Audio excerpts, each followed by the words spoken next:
In today's video, I'm going to teach you how to add a URL to Google Calendar on your phone. This can be incredibly useful for organizing meetings, attaching necessary documents, or just keeping track of important links related to your schedule.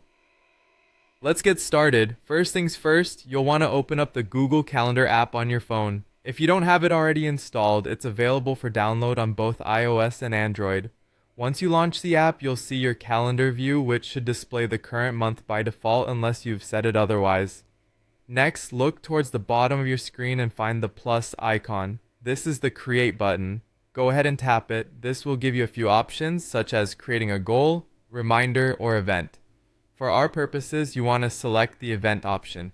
This is where you can input all the details about the meeting or appointment you're setting up. Now that you're inside the event creation screen, it's time to fill in some information. First, give your event a title. This could be the name of a meeting, a reminder for an important task, or any other activity you're scheduling.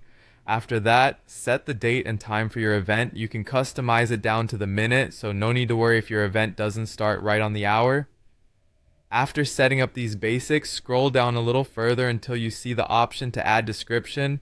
Tap on this because this is the part where you'll be adding your URL. Whether it's a Zoom link, a Google Docs you've been working on, or any other website, just copy and paste the link into this section. It's a great way to ensure you have all the information you need right within your calendar event. Once you've inserted the URL, you're almost done. Look towards the top right corner of your screen and you'll see a Save button. Tap that to save all the details you've just entered. And that's it. You've now successfully added a clickable link to your Google Calendar event. Now, whenever you or anyone who has access to this event revisit it, that link will be easily accessible.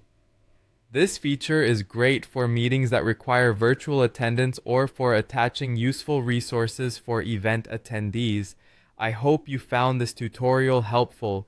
With Google Calendar, you can organize your life and have everything you need right at your fingertips. If there are more features you're curious about, feel free to explore or check out more of our videos. Thanks for watching and happy organizing.